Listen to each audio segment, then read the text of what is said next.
Class 10वीं का हिंदी है और क्षितिज 2 है ना। और जिसमें हम लोग किनके बारे में अध्ययन कर रहे थे? सूरदास के बारे में। सूरदास जी को कौन सा कवि कहा जाता है? कौन सा कवि कहा जाता है? सूरदास जी का जन्म कब हुआ था? 1478। Very nice. 1478 ईस्वी में। कब हुआ था? 1478 ईस्वी में, है ना। इनको जो है वात्सल्य एवं श्रृंगार रस का कवि कहा जाता है। क्या? वात्सल्य एवं श्रृंगार रस। ठीक है, ये वर्णन जो है श्री सूरदास जी के द्वारा किया गया है, राइट। जिसमें वो श्री कृष्ण के और राधा की प्रेम प्रसंगों की बात करते हैं। किनके? श्री कृष्ण और राधा की प्रेम प्रसंगों की बात करते हैं, क्योंकि श्रृंगार रस है और श्रृंगार रस में प्रेम से ही संबंधित इसमें बातें होती है। ठीक है ना। और सूरदास जी चूंकि जन्मांध है और जन्म से ही अंधे हैं, ठीक है ना, लेकिन दैविक कृपा की वजह से, दैविक प्रेरणा की वजह से चीजों को बड़े अच्छे ढंग से क्या करते हैं? वो एक्सप्लेन करते हैं। क्या करते हैं? एक्सप्लेन करते हैं। वो चीजों को, हर स्वरूप को देख रहे हैं श्री कृष्ण की, वो हर, है ना, बाल स्वरूप से लेकर उनकी हर बचपना को, है ना, कि कैसे जो है कालिया के फन पे जो है नाच रहे हैं, ठीक है, कैसे गोपियों के साथ में रास लीला रचा रहे हैं, ठीक है ना, वो सारी चीजें, मैया यशोदा कैसे भाग रही है उसके पीछे पीछे, है ना, वो हर चीज, हर वात्सल्य को बड़े प्रेम भाव से जो है ना उठाते हैं। इसीलिए उन्हें श्रृंगार रस का कवि कहा जाता है, वात्सल्य रस का कवि कहा जाता है, ठीक है ना। तो हम लोग जो पढ़ रहे थे, इसका जो हम लोगों ने पहला जो पद पढ़ा उसमें राधा और उद्धव जी की बातें हो रही है। किसका? राधा और उद्धव जी की बातें हो रही है। जब श्री कृष्ण को क्या होता है कि उनके मामा कंस जो है ना बुलाते हैं, कहाँ? मथुरा। कहाँ? मथुरा जब बुलाते हैं ना, तो उसी दौरान में क्या होता है कि जब ये चले जाते हैं तो फिर वो लौटते नहीं है। क्या करते हैं? लौटते नहीं है। तो एक प्रेम जो है ना, एक पत्र लिखते हैं। वो कौन? उद्धव जी जो है ना, उद्धव जी है, क्या करते हैं? उद्धव जी एक जो है पत्र लिखते हैं और वो कहते हैं कि भगवान आप तो परब्रह्म है, जिसका हमने बात किया था कि निराकार और आकार, साकार भाव का। क्या किया था? निराकार और साकार, ठीक है ना, यानी कि आकार वाली भाव को। ये बोला कि परब्रह्म है, आपका तो कोई, आप निराकार है, आप तो हर जगह मौजूद है, ठीक है ना। तो आपकी साकार स्वरूप का क्या मतलब है? मैं जाता हूँ राधा और उनके जो गोपियां हैं ना, मैं उनको समझाता हूँ कि सब कहाँ पड़ी हुई चक्कर में, तो यही तो मतलब उत्पन्न करते हैं, यानी कि आप ही की शरीर से, आप ही की इच्छा से स्त्री और पुरुष उत्पन्न होते हैं। जैसे भगवान श्री कृष्ण के उर भाग से उर्वशी पैदा हुई, जिसको हम बोलते हैं अत्यंत सुंदर, दुर्लभ, अद्वितीय, दिव्य छवि, समझे, अप्सरा, जिसकी मेनका, इसका नाम सुनिए ना, कि अप्सराएं हैं, बड़ी सुंदर स्त्री है, बहुत सुंदर लड़की है ना। तो उनकी उर यानी जांग से उनको इस तरीके से प्रकट किया था, ऐसा करके निकाल के। आप तो सब है, आप ही तो स्त्री है, आप ही तो पुरुष है, सब है, तो फिर क्या जरूरत है, आप क्यों ऐसा कर रहे हैं? समझ रहे हैं ना। उन्होंने कहा कि नहीं, ऐसा नहीं है, अगर नहीं होगा ना तो प्रकृति में प्रेम रस का मतलब ही नहीं रह जाएगा। समझ रहे, श्रृंगार रस का अर्थ ही नहीं, फिर निरर्थक न हो जाएगा। नहीं देखेगा कि स्त्री है, पुरुष है, बेकार है, चीजें बेकार है। एक दूसरे के प्रति लोग फिर आसक्त भाव में नहीं आ पाएंगे, एक दूसरे के प्रति जो है प्रेम की भावना नहीं हो पाएगी। उसी में जो है ना सूरदास इस चीज को बड़े अच्छे ढंग से एक्सप्लेन करते हैं। देखिए इसमें क्या लिखा है उन्होंने, मन की मन ही मांझ रही, मन की मन ही मांझ रही, कहिए जाए कौन पे उधव, कहिए जाए कौन पे उधव, नाही परत कही, नाही परत कही, अवधि आधार आस आवन की, अवधि आधार अस आवन की, तन मन विधा सही, तन मन विधा सही, अब इन जोगन संदेशनी सुनी सुनी, बिरहिनी बिरह दही, चाहती हुती बुहारी, जितहि तय उतय तय धार बही।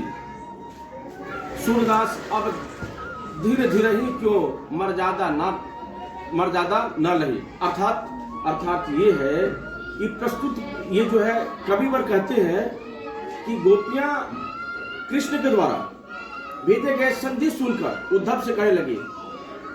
किसके? उद्धव से कह रही है गोपियां, जो भगवान श्री कृष्ण ने उसको प्रेम पत्र जो लिखा, तो उससे कहने लगी, क्या कह रहे हैं कि हमारी कृष्ण से मिलने की आशा मन ही मन में रह गई। क्या? हमारी कृष्ण से मिलने की जो आकांक्षा थी, जो हमारी आशा थी, मन ही मन में रह गई। हे उद्धव, तुम अपने संदेश का वर्णन करते रहो, किंतु हम उसका कोई प्रभाव नहीं पड़ेगा। तुम जितना बोलना है तुम बोलो, उसका कोई हम पर प्रभाव नहीं पड़ने वाला है। उसका कोई पारदर्शिता या अपारदर्शिता हमको कुछ नहीं होने वाला है। तुमको जितना बोलना है, पर ब्रह्म की ज्ञान को वर्णन व्याख्या जो भी करना है तुम कर लो, क्योंकि हमारे मन पर कृष्ण प्रेम की कई परतें हैं। हम कृष्ण की इतनी दीवानी है कि हमारे इतनी परतें पड़ गई है ना कि हमारे ऊपर से कोई जा ही नहीं सकता। तुमको जितना बोलना है कि फलना है, व्यक्ति है, बेकार है ना, सब कुछ समझ रहे हो ना। जैसे आप कहते हैं किसी बच्चे के साथ में एक माँ जो है अपनी बेटी के साथ प्रेम करती है, बेटा के साथ प्रेम करती है, कुछ भी कहे तुम्हारा बेटा नालायक है, तुम्हारा बेटा बेकार है, तुम्हारा बेटा मतलब दूसरों बच्चों के पीछे जो है पड़ा रहता है, मतलब तुम्हारे अंदर में कैरेक्टरलेस। लेकिन माँ उसको कहती है, नहीं कहती मेरा बेटा सबसे अच्छा है, मेरा बेटा बहुत बढ़िया है, तुमको जो कहना है करो ना। हमारे बेटे के प्रति इतनी परतें जमी हुई है ना कि हम कह ही नहीं सकते हैं। उसी तरीके से राधा कहती हैं कि हे उद्धव, तुम्हें जितना बोलना है, जो भी करना है बोल ले, परंतु प्रेम की इतनी परतें पड़ गई है कि तुम उसको उतारते उतारते थक जाओगे, लेकिन हमारा कुछ नहीं होने वाला है। कौन बोल रही है? राधा किससे बोल रही है? उद्धव से। राइट, ठीक है। तुम्हारे निर्गुण ब्रह्म को अपनाने से निर्गुण ब्रह्म को अपनाने के संदेश को जानकर हमें ऐसा लगता है कि हमने व्यर्थ ही कृष्ण से मिलने की आशा में समय गंवाया है। तुमने जो निर्गुण ब्रह्म की जो तुमने एक्सप्लेनेशन दिया है, उसका जो वर्णन किया, उससे तो मुझे लगता है कि बेकार है। हम बेकार ही ऐसे कर रहे हैं, क्योंकि वो कह रहा है ना निर्गुण ब्रह्म की वजह से कोई गुण ना है, वो सर्वगुण संपन्न है। समझ रहे ना? अरे वो बेकार है, तुम उसके पीछे काहे चक्कर में पड़ी हुई है? उसमें कोई प्रेम रस और श्रृंगार रस ये सब चीजें नहीं है। अरे परब्रह्म है, वो सब कुछ करता है, तुम बेकार क्यों पड़ी हुई है उसके चक्कर में? ठीक है, उन्होंने कहा कि हम तो बेकार ही पड़ गए, तुम जितना ज्ञान मेरे को दे रहे हो। कौन बोल रही है? राधा बोल रही है। किससे? उद्धव से। ठीक है, हमारे तन मन में विरह को आग सहा है, अब तुम्हारे इस योग के उपदेश को सुनकर हम विरह की अग्नि में और अधिक जल उठी है। जो तुम योग जो दे रहे हो ना, योग का जो ज्ञान दे रहे हो, इसकी अग्नि में जल करके और हम अंदर ही अंदर भूल रहे हैं अपने आप को। ठीक है, क्योंकि जब हमने कृष्ण प्रेम को न त्यागने का पक्का इरादा कर लिया है, तुम्हारे योग साधना के उद्देश्य को हम पर कोई असर नहीं होगा।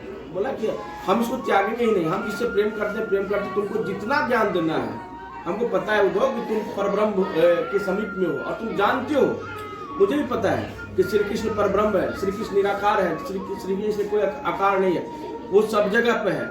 लेकिन मैंने उसको मान रखा है। क्या मान रखा है? मैं उनकी प्रेमिका हूँ। ठीक है, और हमारा जो है उनसे वात्सल्य प्रेम है, उस भावना से हम ओतप्रोत है। और तुमको जितना भी कहना है, हम कोई ऋषि नहीं, कोई साधु नहीं, कोई महात्मा नहीं, कोई फकीर नहीं, तो फिर किस बात की चिंता है? हम तो जिसके लिए हम उसी के लिए रहेंगे ना। कौन बोल रही है? उद्धव से बोल रही है राधा जी। ठीक ना? यह तो चाहती थी कि कृष्ण को पुकारे, लेकिन यहाँ तो योग की धारा बह रही है, अतः हमारी पुकार कृष्ण तक कैसे पहुंचेगी? सूरदास कवि कहते हैं, गोपी कहने लगी, अब हम धैर्य कैसे धारण करें? हमारी तो मर्यादा भी नहीं रही, अर्थात हम तो कृष्ण प्रेम में दीवानी अपनी सामाजिक मर्यादा के बंधनों को भी छोड़ चुकी है। ये कह रही है कि हम कृष्ण प्रेम में इतने बंध गए हैं कि हम इस मर्यादा को तोड़ चुके हैं।